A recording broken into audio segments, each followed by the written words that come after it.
to the very back door. All right, everybody loves Raymond. Oh, is that? Let's see what this is doing. All right, hello everybody, welcome. Everybody loves Raymond, ELR 360 Live. Oh, let me hit that record, yes. Always a Justin, welcome back, Easter Sunday.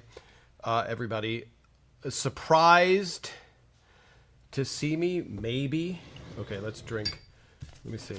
What are the teas that I have? These are what I have. We're going to talk about the canister. Oh, you know what I do need is there's a glass. Everybody can hear me all right? Let's just see.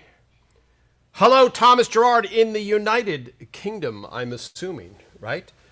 Unless you've moved since we last visited. Which would be surprising.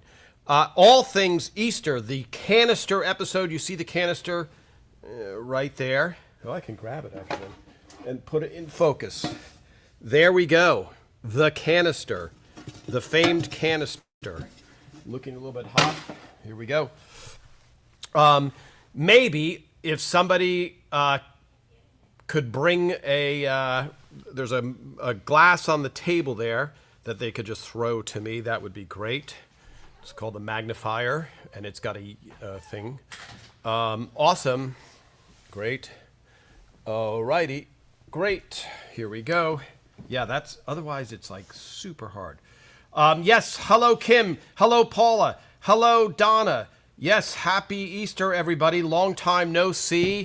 On Instagram, by the way, if you can't find me on my live on Instagram, you go to Instagram, Everybody's Raymond 360, and you click on the upper left corner, and there's a little icon, and it shows when somebody's going live. So let me go back to Instagram, because that's right. I got to go live. And now, now you will see Tom live on Instagram and be able to hear it. So cheers, everybody. I've missed seeing you guys all on Sundays. Let's see. From the logo mug. Yes. Okay, let's go back to here. Okay, very good. Hello. Wow, a lot of hellos. Yes. Hello. Hello, everybody. Hello. Let me go back to here. So, okay, that shot is good. Some hair problems today, but we can't be concerned with that. It's too much to be concerned with. Okay, let me just look on this device here. The Wingman, they call it. Yeah, okay. Someday I'll give you a tour of my studio. Oh, there it is. Oh. Wingman went away. There it goes. Okay, let's do that. Let's do that. Let's get rid of that. And then we do that. And then hopefully, oh, they must have the Bluetooth off. Okay, sorry. Talking about technical stuff, it allows me to monitor the sound, and that is one of my pet peeves. Okay, the Easter episode. Yes, hi, happy Easter and Passover. Hi, Marla. Yes, thank you for reminding me that it is that. Now, people have asked, why don't you do more religious-based episodes? And I don't think you have to assume that the Raymond clan, let's call them, they celebrate Easter. But Harriet Lichtman does not celebrate Easter. Now, nothing against Harriet Lichtman, but I think on the series, Phil wanted to avoid anything current events. Now you're going to say, Tom, current events, really? Easter, current events. If there was a really good episode based on Passover or based on that, Phil would do it. Funny is the king of that. He just tried to avoid anything that was inflammatory or current events. Now, hard to believe, but in 1996, politics wasn't quite as polarized as it is now, where it seemed like you could have more civil conversations, although maybe people didn't. If you remember, I do remember that, and there's a rumor that is false, 100% false, that Patricia Heaton and Peter Boyle got into arguments on the set all the time and were no longer talking because of their political differences. 100% false. I love when people run with these stories that weren't there.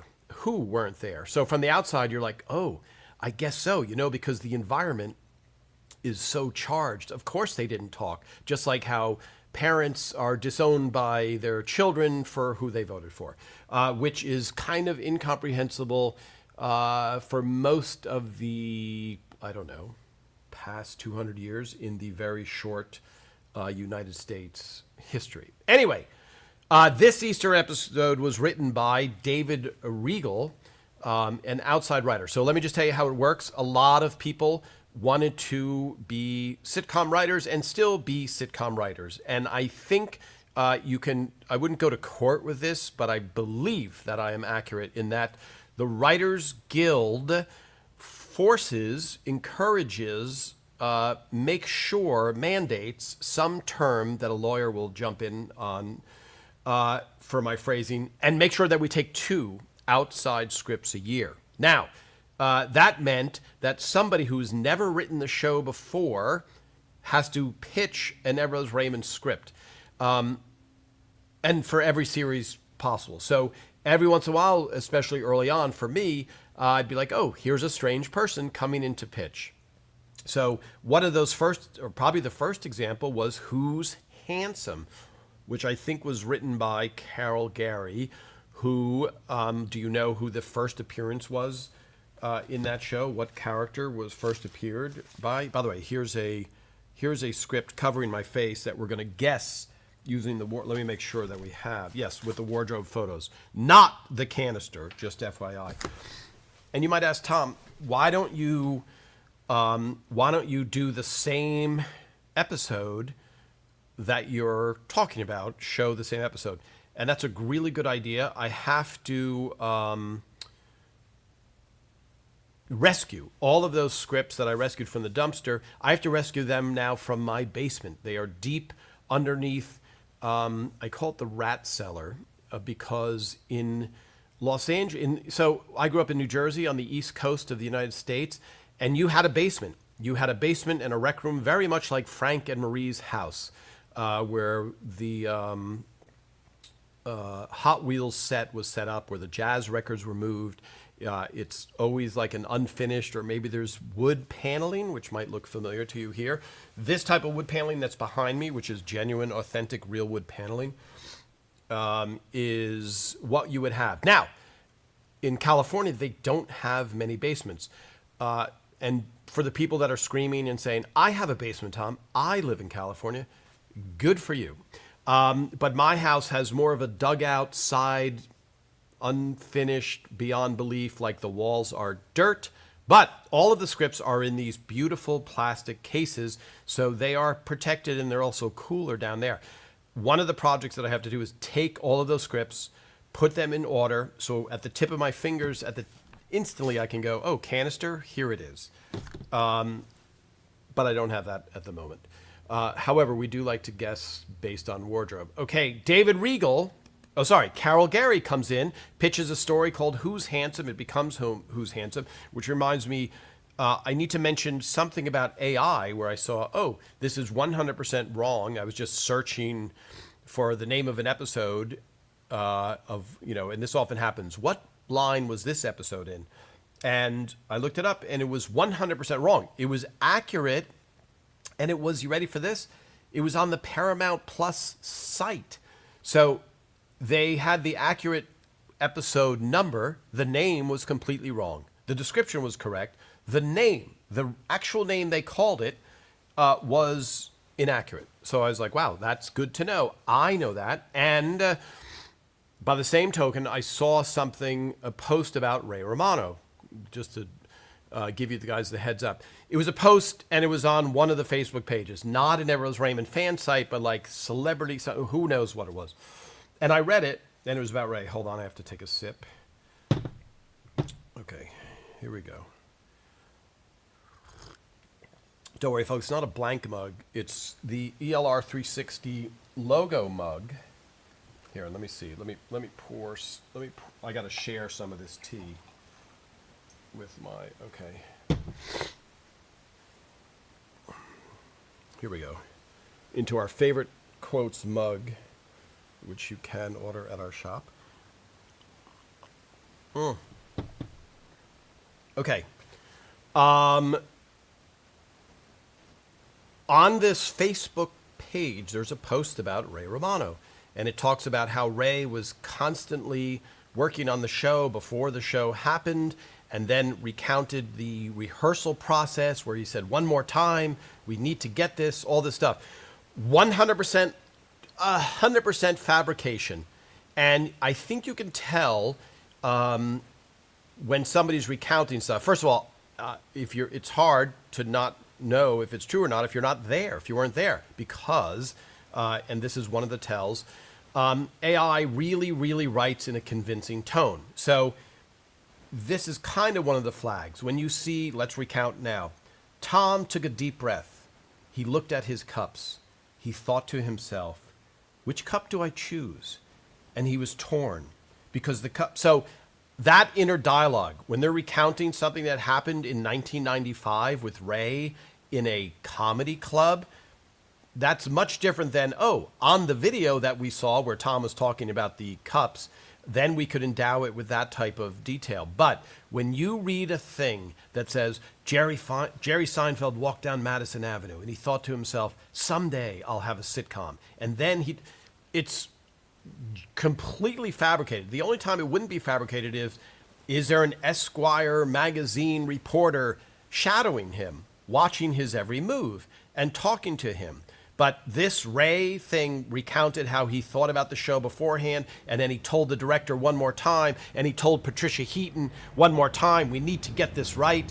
That would never, ever happen in a million years. Did Ray think about having a sitcom? Sure.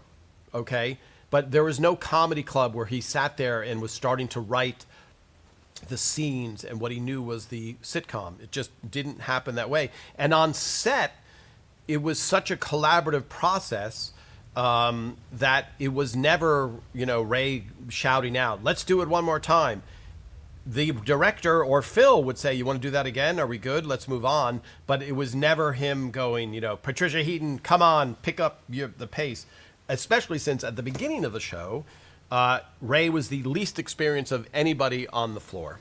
The floor is the term for the stage. Okay, so Carol Gary is an outside writer. She pitches Who's Handsome, what becomes Who's Handsome. And Monica Horan, Amy's character, is introduced in that episode as a one episode probably, and then she'll go away. Unfortunately for her and Phil, she was very good in that role and really, really likable. So she ended up coming back a few more times, if I recall correctly. Yes. All right. We're going to get to the canister and David Regal. Let's see some of our comments here. Kim, this is the only official ELR page. Yeah, I would agree with that. There is the official Everybody Loves Raymond page that has like 1 million followers. I don't know who runs it. It's probably somebody who owns, TV Land. I don't know the legal arrangement yet, nor will I probably ever know, but it's not a very active page. But that is an official one. This is the only one run by somebody who worked on the show. That I can guarantee you. And I love that there's other fan pages. That doesn't bother me in any way. There's room for everybody, especially when you're on a big hit show, etc. All right, let's go to some questions and say hello to everybody. Yes, first appearance of Amy. Yes, Annabelle. Yes, you guys are much faster than me. In my West, I have a friend. Yes, sort of neighbor. Yes, okay, sorry. I have to go back. Scrolling up. Let me see. Let's see. Hello, everybody. Yes, catching up here. Sorry. For those of you just listening, actually, this will probably be cut for the audio only. There's so many pages. Yes, hi, Mona. Let me just bring that up for you. There's so many pages with made-up stories, not just about ELR, but about so many things. It's horrid. Yes, So that's, sorry, I don't want to dwell on AI, but you're seeing a lot of these AI images of Raymond and Brad Garrett and Patty, and they're just a little bit off. Now, every single day, AI is getting better and better. So it's going to be a point where you can't tell the difference, but, I see these people fairly often. So for the majority of the public, and I will say, they can't tell ultimately. And I'll say this, on that false article where they talked about how Ray thought of the sitcom and practiced in the comedy clubs and told Patty that we have to do it again. All the comments were, good for you, Ray, way to go. Not one person thought that was a fake article. Zero comments. So 100% everybody thought it was a real article. And that, I felt bad because I'm like, oh, it's false. You guys are reading and believing a false thing. And I'll say, a friend of mine was telling me that her mother got a text from Apple that said, hey, your credit card is being used and your account or whatever. So she called up her daughter and said, hey, someone's using my card, my thing. And she goes, well, Mom, you don't have an Apple card. I know, but they're sending me that they're using it. But Mom, you have nothing connected to your Apple account that people can use to charge money against you. Well, what about the text? So I feel bad because for the people that are in the know, they're like, yeah, it's a false text, of course. But the fact that this woman's mother was so upset about it, which is sad to me that people prey on people, but it's a very, very slippery slope. And when you have a lot of things, like, for example, when I posted there's going to be a reunion episode, I was attacked by a lot of people. False news, fake, to me. And I thought, okay, and I appreciate it. I think Mona said, I don't think Tom would lie about that. And obviously it came true, and it was a 30-year reunion special. But I was like, wow, really attacked as the source. So if you hear it here from me, and I'm going to tell you one other funny anecdote that I saw, and you can search it on Instagram or Facebook or YouTube. Generally, I'll relay any news that I hear right away. So just be aware, there's a lot of fake pictures of Ray, Patty, and Brad out there saying the reunion's coming, a reboot, and it's just false. And so people really, unfortunately, get pulled in by that. So here's the other funny thing that my friend showed me, which is this.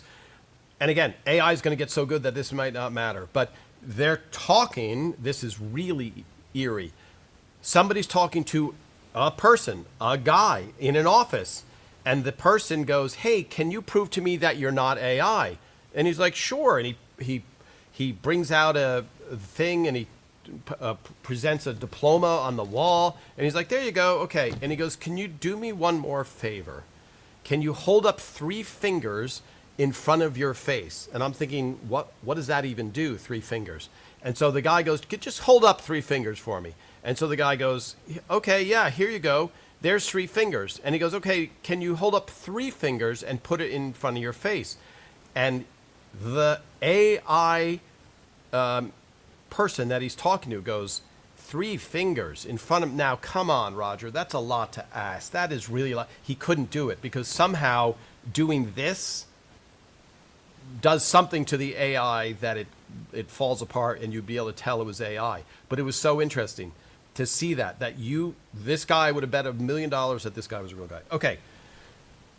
Back to the outside script writers. Oh, no, back to, we're gonna see some comments here. We're gonna bring up some comments. Let me take a drink from, I actually didn't have time. I don't have a tea bag here. So don't worry, Deb in Jersey. I guess this was my berries tea last time. And then okay, I'm not AI, I swear. Then this. I didn't have time to put in a special tea, but I appreciate all the thank you. Thank you for this. I don't want to, that's a letter from Deb. I appreciate it. Okay. Let's look. Oh, let's go back over to Instagram too. Let's see what we got on Instagram. Any questions? Tom Caltabiano here, writer on Everose Raymond from the beginning to the end. Hello, Leighton. Hello in New York. Hello, Gerard. Tom Short. Hello, Barry. Hello, happy Easter and happy belated 100 to Max. Yes, Phil's father, Max Rosenthal, would have been a 100 yesterday. So I do appreciate that. Okay, let me catch up on Instagram. Let's go back to Facebook. Okay, let's scroll back and then scroll back. Sorry, everybody, I'm just reading through. Very few people have basements in the UK. Too many don't have a garage either. Yes, that is good to know. Do you guys have a? Let me know if you guys have a basement. It seems like a trivial thing, but it's very interesting because if you don't have a basement, you have to store. Where do you store all of your stuff? Mona, I saw that, Tom, also on one of those pages. So fake drives me crazy. Yes, yes, made up stories, but about so many things. Yes, of course. Aloha,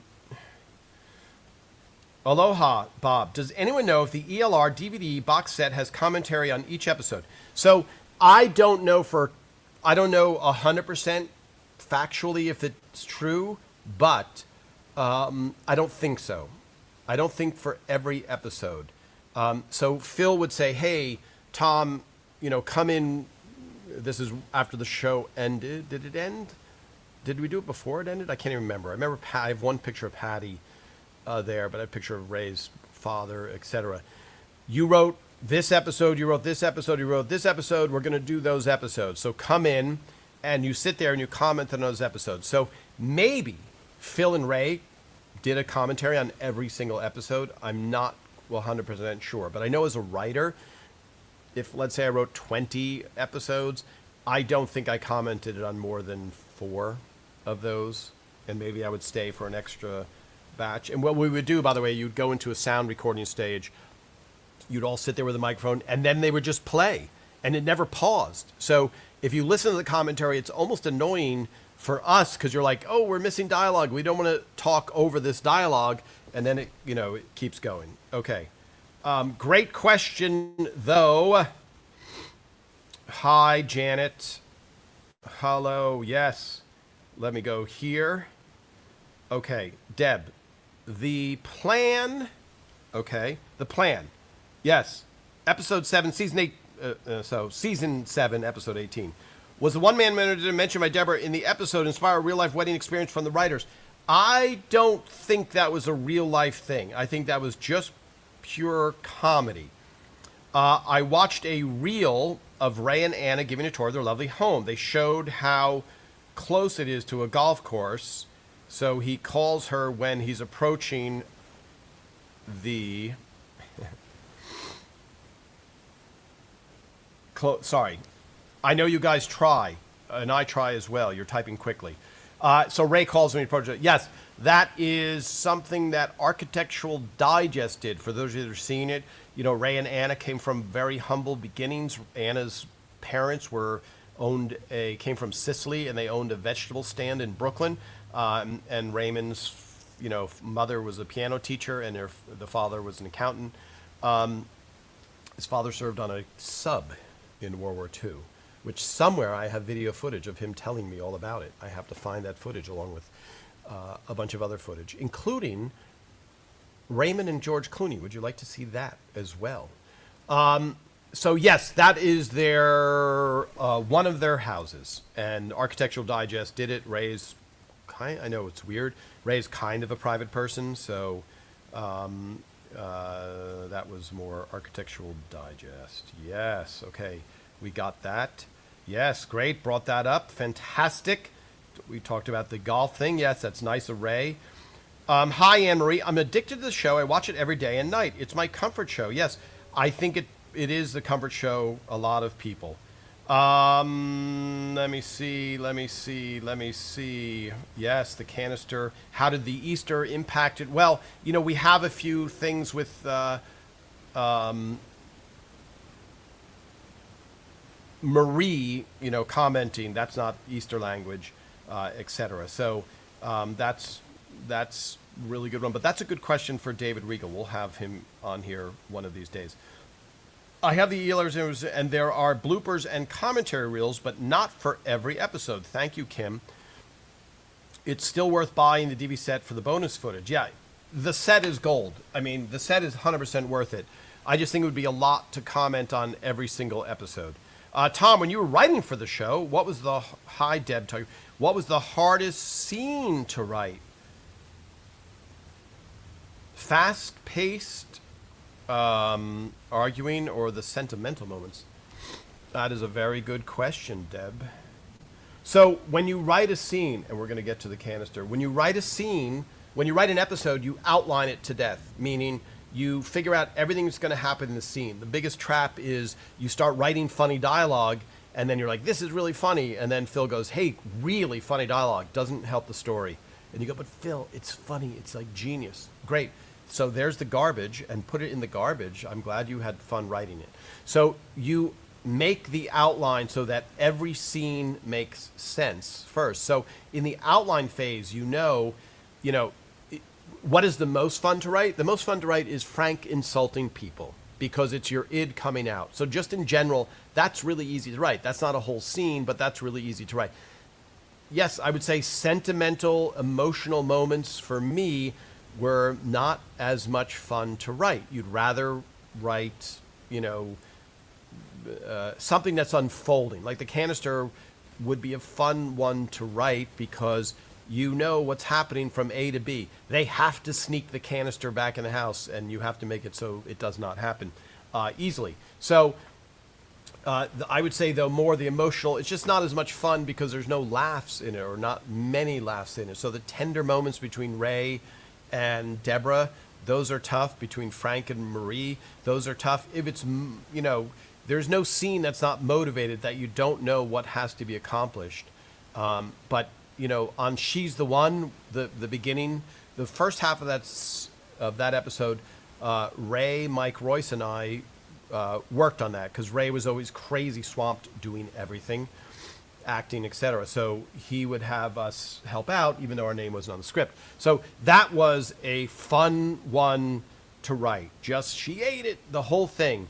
The second half, Phil wrote, and that's a more poignant, emotionally connected, part where Robert is down on himself, etc. And it's a very emotional tie. That's a much tougher one to write, for sure. Okay, let's keep going. Here we go. And again, if I miss your questions, it's because I'm trying to scroll and not be so far behind. Let's see. Gil, I was getting a lot of fake AI Patty photos for a while. It was really obvious they're fake. Interesting, because Patricia Heaton she of anybody on the cast went through the most changes, where she's the hotsy-totsy woman, at an award show, etc. So, but I'd be curious, yes, to see some of those fake ones. And guys and women, I think I'm allowed to say that, guys, women, yeah.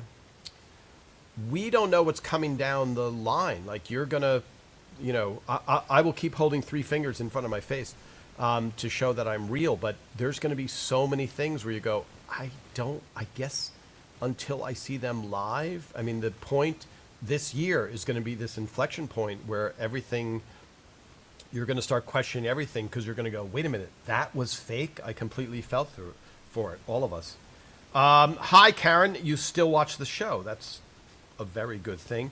I think it'd be interesting and fun to know who each episode originated from. Yes, that's one of the reasons I started doing this live, is to talk about this, how, and again, most episodes are based on real life stories. There's some germ in there, but as I've said before, even Brad Pitt, even George Clooney, even, who's a big star? Who's a big female star? I don't know. There's a lot of them out there. Most people have really boring lives. So when you say this episode is based on a real life event, you have to make it fun and entertaining for 22 minutes. But most people's lives are crazy boring. So even though everything is based on a real life, when people say, you know the episode, so you can say it. What if you just say, what if Robert's girlfriend eats a fly? Okay? You guys know the episode, so you fill it in, but you still have to make a story. Getting over a cold.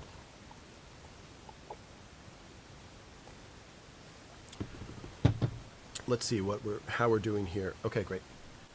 Let me see if I can mute.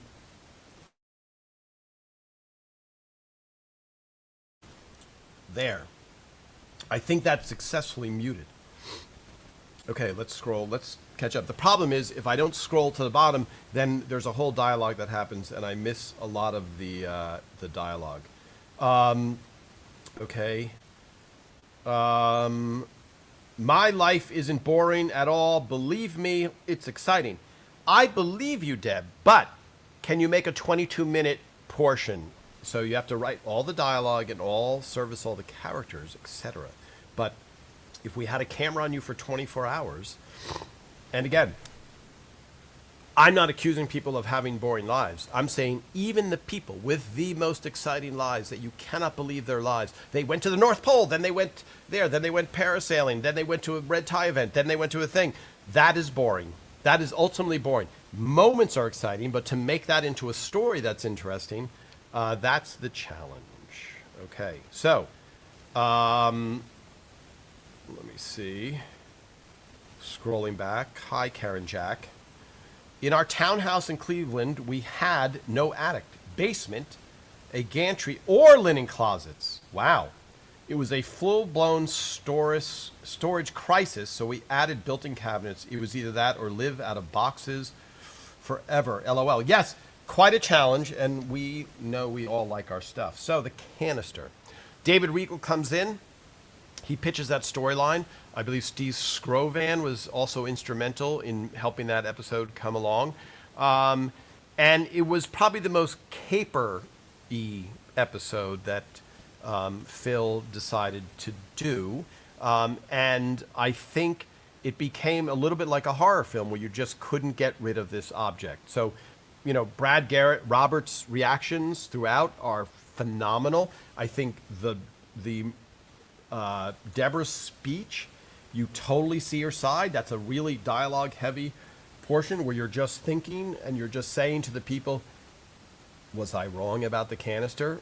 So she plants it in the minds of them like, yes, what if the Marie Barone apology has to be taken back? Like, do you realize what a crisis that will be? Do you realize how bad that will be for all of us for the rest of our lives? So she's put forth a really good argument about why they can't let that happen. So, touche, bravo to Patricia Heaton.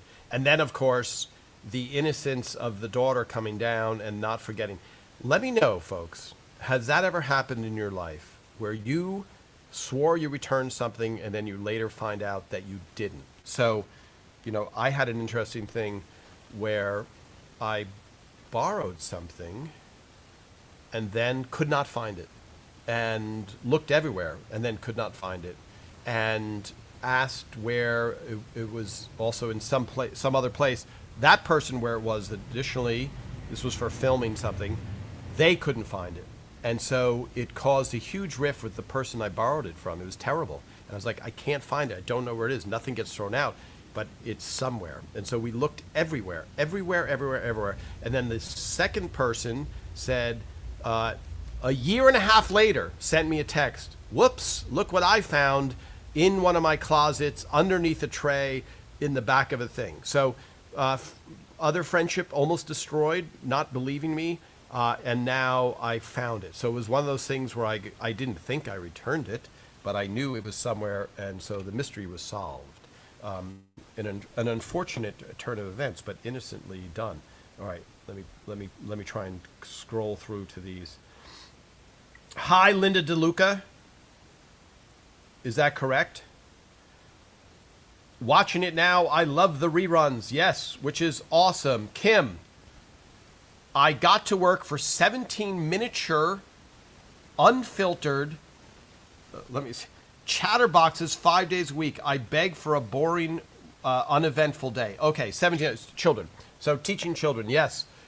Well, busy and interesting are much different. Busy and interesting to an audience. I don't want anyone to get offended. Hi, Mona. The show for me was 100% the best comedy show. I mean, there are great comedy shows. For me, I know every line. It makes me laugh. I still watch it. I go to bed so I don't have to think. It brought me through some very sad times in my life, so I have to thank you, Tom, as one of the writers, Phil Rosenthal, for creating the show, and Raymond Heaton, Brad Garrett, Peter Boyle, all the rest, the whole cast and crew for bringing smiles into my life when I didn't feel like smiling.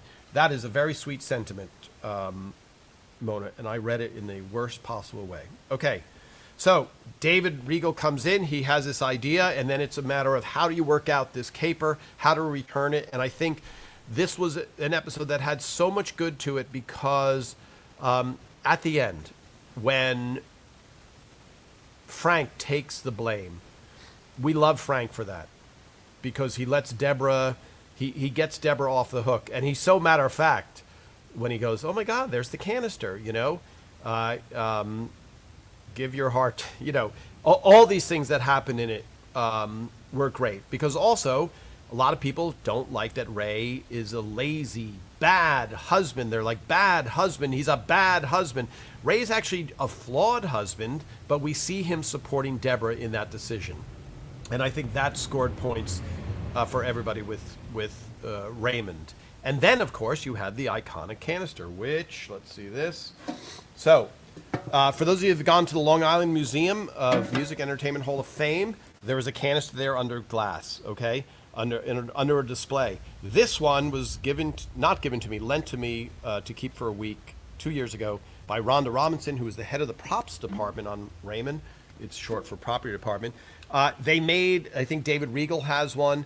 So they made 4 or 5 custom canisters. It's Annabelle and Gil, 2 fans who have held the canister. No, this weighs a ton. This is a really heavy canister. We're looking into making a replica to make it this big. Now, we have the big fork and spoon magnet, and that took us 1.5 years to get it right because it's wooden spoons. It's based on the exact one, the wallpaper that's behind it, the magnetic wallpaper, and the grease stains. All that stuff took a long time to source and to make it right. And then I had to test it on my refrigerator through endless snacking, eating every night, just so you guys knew that it would stay there, and it does. And my cousin has it on her RV and travels the world. So to make the canister, which people are like, I'd buy the canister, we Tom, have to take the risk of figuring out how much can we sell it for. So how much would you pay for the real, not the canister that was on the show, a replica? So that, you know, I'd like to say that I'm independently wealthy, but I am very much not. As you know, we do a nonprofit children's educational live Zooms to classrooms around the world and have a channel and a PBS series called Hello, Hi, How Are You?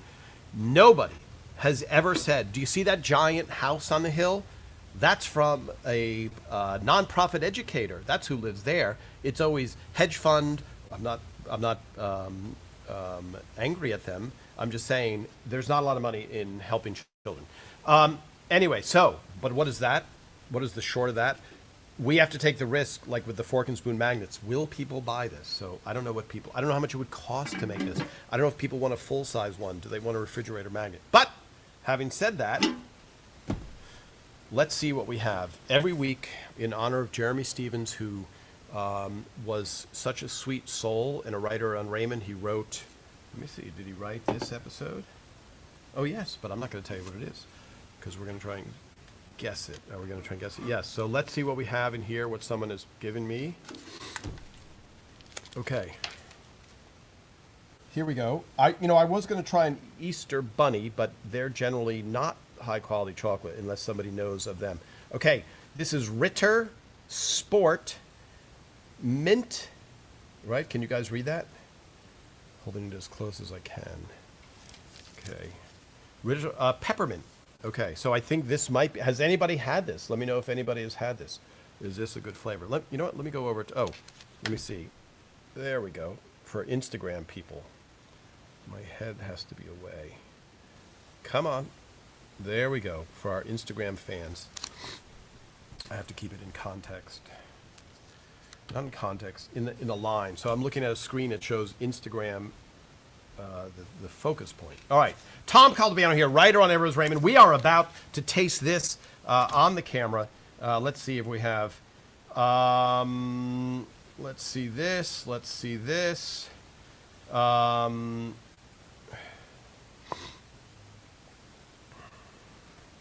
Hi Meredith. Was the I'm now on Instagram and I can't share those on Facebook. Was the episode with Peter trying to get a date, the cocktail party at Deborah and Ray's house, based on something in real life? You know, that was who wrote that? A date for Peter.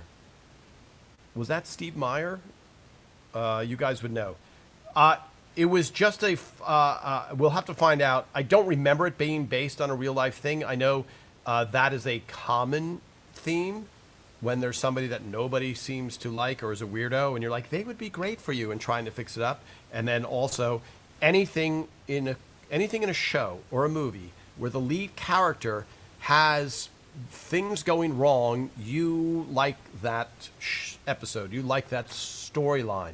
So Peter dating Stefania would have not caused Raymond any problems. He would have been very happy to look at Stefania all day and probably would have visited Peter much more if they dated. But now all of a sudden Peter dating Raymond's nemesis, that seems like a very good idea. As soon as you have trouble with the characters, giving them trouble, then that is a very good idea. Okay, back to Facebook. Where are we on this time? Okay. Let's see this now. Yes, of course, she was great. Okay, Anne Marie, let's see. I can't, there was never such a great show, a magnificent cast who worked so well together, like E.L.R. Dunn, brilliant actor, writing. Okay, that's a big compliment. I'm taking it. I try not to. Yes, that is very, very nice of you. I do appreciate it. Tom, do you follow Pie Guy? He's a great spoof on hedge fund types. Am I reading that correctly? P.E. Guy or Pie Guy? P.E. Guy. I don't. I've never heard of him. And I'm not even, my whole point was not that hedge fund people are bad. It's just that the people that make a ton of money are never seemingly the educators, that's for sure. Every now and then, Ray showed some character, some good character, e.g. defending gay people to his dad, e.g. confronting Peter when he told Robert that Marie suggests a radio on the, yes, Ray was not a jerk in these moments. Yes, that's true, Carol. He's a flawed human being, perfect people. I always say this. Do you want to read the story about this really, really, really good-looking woman who dates and marries the homecoming queen with 7 children and wins the lottery and everything goes well for them? Meh, not so much. You like people who have to go through challenges. Okay, enough suspense. Here we go. The Ritter Peppermint. I don't have my 2 cameras set up today because, let's see, it is a national holiday. Okay, let me rip this open. I'm really stronger than I look because I seem to struggle with every single package. Okay, I'm assuming, does anybody not know what Ritter bar is? What Ritter is? Okay, I gotta really get my head out for this to focus. Is it focusing? Yes, okay.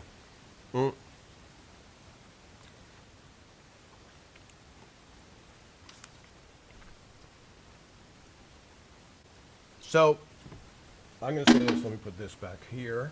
Back there, perfect framing, lighting.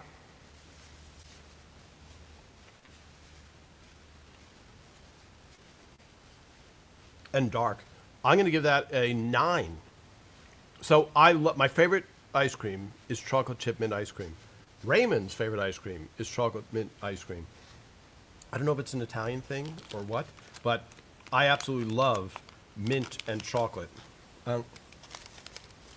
Yeah. Oh, A 9. The Ritter Sport Peppermint. Do you guys have all these? So somebody sent me a whole bunch of different flavors. Thank goodness I had a napkin. Okay, let's try and do this now. Let's try and guess this episode. Okay, so this is an episode. This is a wardrobe episode rescued by Tom from the dumpster. I'm going to cover the name of the episode. I usually do this before tasting so I don't get chocolate on these priceless scripts. But luckily, so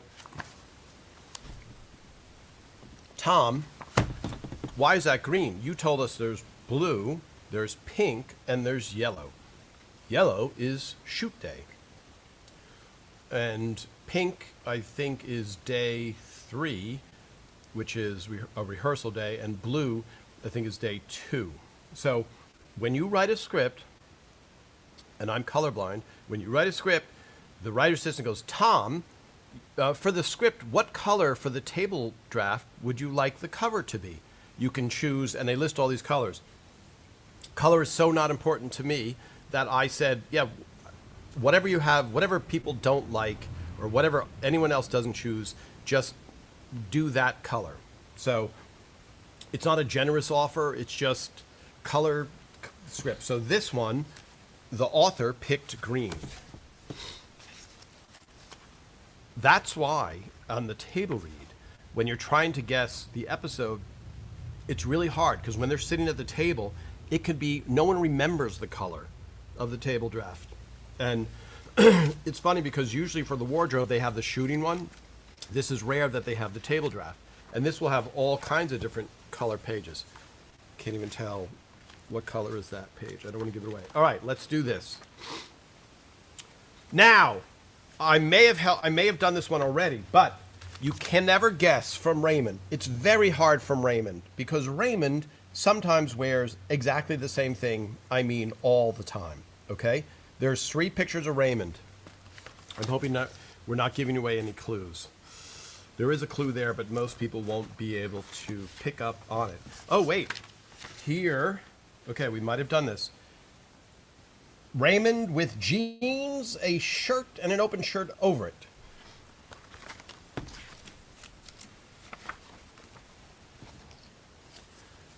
So Patty, once you get to Patty, it's more likely that you guys will know. Okay, there's one of Patty, Patricia Heaton. Don't ever call her Pat. I think I called her Pat once, and I'm still healing from her reaction. There is the robe. People love the robe. They ask about the robe. Some people I know love it, absolutely love it. Other people say it looks dowdy, but I think it's a nice, fluffy, comfortable looking robe. Here's some of Patty's jewelry. Okay. I gotta grab it so it'll focus. This is more of a challenge. There we go. There we go. Nice. Okay, let's see this. Let me bring this screen down. Check, check, check. Okay, good. Let's do this. Oh, interesting. Okay, let's do this. Let's do this now, Tom. Let's see. Is that any better? Yeah, let's go up a little bit more even. Okay, there we go. There we go. Okay. Sorry, I'm doing my sound. Let me now see if, don't worry, everyone, this will be edited out to make it more interesting. Wow. I'm even going to do this, and I'm going to do this. Okay, is that good? Yeah, okay. Here we go. Let me see, do we have any guesses here? Do we have any guesses going down? Based on Patrician look, I would say an episode from season 2, Kim. Very good. He's in the kitchen. PTA, Deborah running for president. Okay. Let's see. Okay.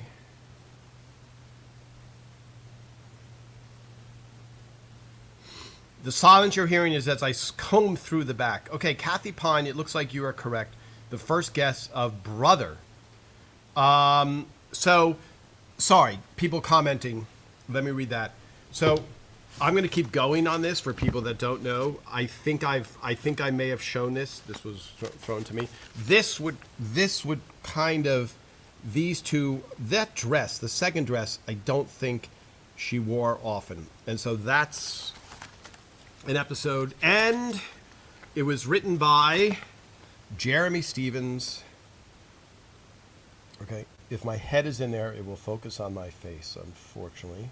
There we go. Doris in her night, what would you call that? Her muumuu. So, yes, Peter, I'll just do this. I post these pictures. There is Brad looking very slender. So, Brad Garrett in his book, which I took the cover photo for his book when the balls drop, talks about getting sober. And he showed up the beginning of season 2, extremely skinny. And Phil was a little worried because he's like, oh, skinny is not as funny as heavy. And so, of course, Brad's health is more important than comedy up to a point. Yeah, let me just see. Does anyone know, did Patty ever wear that? There we go. Did Patty ever wear that script in that dress in another episode? I don't know. Okay, excellent. There we go. Brother, written by Jeremy Stevens. I believe it is season 2. I think Ray and I wrote an episode that aired after Brother. I can't remember what it was, but if those who know the show better than me, the episode after, because I remember at the taping of Brother, we were like, wow, is that a good episode? And the more good episodes are, the better our life was. But at the same time, you're like, you don't want to follow She's the One, because that's like one of the world's greatest episodes. Okay, let me just do that canister. All right, let's catch up on comments before we say to have a good week. Okay. So who keeps track of all the scripts? Each department. So the wardrobe department, when someone says, why would they throw that out? It's a lot of stuff. And I have an emotional connection to the show. You guys have an emotional connection to the show. But the wardrobe department, this is their 34th show they've worked on. Their close friend isn't the star of the show. They were hired in season 3 or whatever. They were going to throw it in the dumpster. That's it. That's what they do. That's what they do with almost everything. Goes into the dumpster. If you know who Johnny Carson is, they reused all of his tapes from like the first 5 years of episodes. Now, back then, like I Love Lucy days, then there weren't reruns quite yet. And now everything is content. Me talking to you is content. Me eating chocolate in front of a camera is content. So all of this is gold to me. To see Patty in that, to see Doris, to see them in these candid moments. These are such priceless photos. But back then it's like, okay, who wants to store them? Because Facebook didn't exist, Instagram didn't exist, YouTube was the beginning, but it's like, what are you going to do with it? You're going to have it in your house? And that would have been me. I would have been like, hey, I met this person, and I invited them to my house to look at old Raymond scripts. It sounds crazy. So now in hindsight, yes, it makes more sense to do it. Yes, Mona, I like. Tom, you better take care of that cold you have or just got. Yeah, I'm on the tail end. I've been burning candles at both ends, and I got a little bit of a cold. I'm having a hard time remembering which episode Brother is. Yeah, they go to the movies, they bond. Great. Let me see. The robe goes for almost $400 new those days. Yeah, so that was a company, I think it's called Canyon Group, and I think they went out of business, and then they restarted up again. But Kim, that was that was an absolutely great guess. Deb, let's see, what does Deb say? I always would have sent you my homemade peanut butter eggs, but they would melt on the way being shipped. I eat ice cream almost every night, chocolate chip and chocolate chip mint. I mix to eat as well as vanilla and chocolate with hot fudge and walnuts and a little whipped cream. You know, Deb, maybe your life is excitement. Maybe we should film that, because that sounds delicious. Yes, so Karen, I hope I answered that. Why would someone throw those out? That is why. I gave you the reason. It's not maliciousness, etc. Okay. Oh, a canister. Hi, Donna. I would buy a replica canister. It doesn't need to be food safe. That one is definitely not food safe. I would use it for art supplies. I think in the ELR episode, Ali had her crayons in it. If you do make a food safe I don't know, what is a food safe canister? I didn't even think of that. I would buy that too for my kitchen. Do you think you could sell it for under $100? Do you want to take pre-orders? Is the refrigerator magnet still available for sale? Yes, the refrigerator magnet is available for sale. We have a limited quantity. You can buy it in person at the Long Island Museum, and you can go to our site, elr360shop.com, and you can see it there. I don't know how many we have left, but yes, and everybody who sees it goes, this is much nicer than I thought. It's a really thick magnet, and it's genuine wood, spoon and fork in the right height. Are those right? Is the spoon higher than the fork? I think we may have made a mistake there. Okay, let me see. Oh, look at the time. Okay. Final questions, everybody, and I do appreciate your comments. Don't forget, Raymond, Phil, at the TV Festival in Austin, Texas, May 30th. I think they just announced the time. I think you can buy tickets. 7 p.m. Saturday, May 30th. Does that make sense? Does that sound like a date that is correct on our calendar? And I will be there, and I believe a lot of the Raymond writers will be there. So I don't know. It's in a big Paramount theater. I'm assuming it'll sell out because Phil Rosenthal himself sells out, and Ray Romano is a big draw. And by including the writers, that hurts the turnout, but what are you going to do? But yeah, it's probably, if you want to hear the writers talking about how the show, the real life stories led to episodes, that is your place. The Austin TV Festival, May 30th. With yours truly and Phil and Raymond, and I think it was a nice gesture. Phil was asked to do it, and I think he said, I want to include the writers. So a very nice gesture by Phil Rosenthal. All right, and I don't know, Mona and everybody else, I don't know if it'll be recorded and you'll be able to watch it. That's up to them. The favorite quotes mug. One of our top sellers. All right, everybody, have a great week. Write your comments. I try and answer as many comments. I love it when you guys jump in and answer because you guys who have been watching me since the beginning have a really, really, really good knowledge of the show, more so than most people. All right, see you guys next week.